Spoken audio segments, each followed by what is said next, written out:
So my name is Samantha Greene. I work at the Santa Clara Valley Water District in San Jose, California. I am a water resources specialist for the Water Supply Planning Union. So I do a lot of our long-term water supply planning here to make sure people get safe, clean water. I am a member of IFPTE Local 21.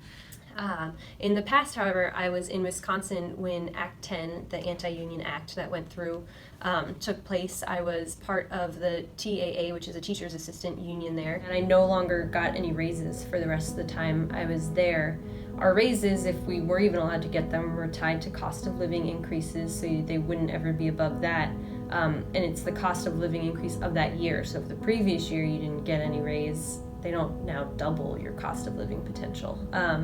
But I didn't even get that, so I was falling behind cost of living because of that for those few years. And then our premiums went up for healthcare, which means I also see less in my take-home pay because of that.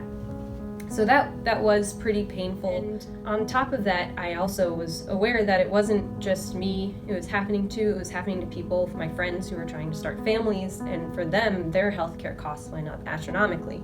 And they really had to think about that when they were deciding whether they wanted to start a family now after all, or whether they needed to wait till they left Wisconsin.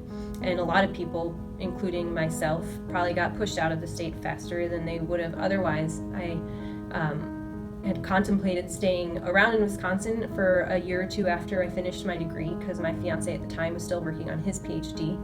But I decided not to do any job searching in Wisconsin after that because I wasn't sure what type of rights I would have as an employee there anymore, especially since I was looking at research-oriented jobs, which tend to be public sector.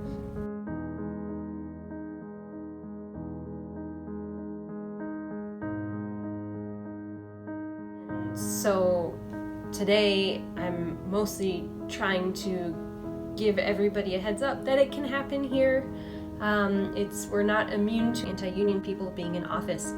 And so when that happens, it can really cripple your union. You can lose membership if it becomes a right to work state, and people don't have to pay their fair share to get the benefits of a union. And if you don't have good membership, you either can't be a union anymore, or you won't be as strong for bargaining.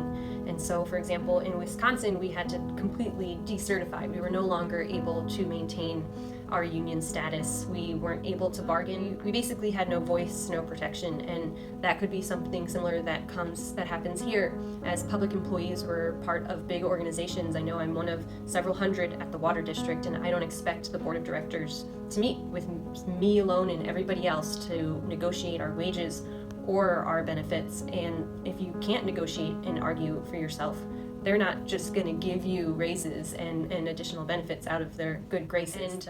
And so it's important that we stay strong as a union just so we can get what we deserve. Everybody should stay aware and talk to fellow union members and let them know how important their membership is. Remind them that they need to actively enroll if we become a right to work state.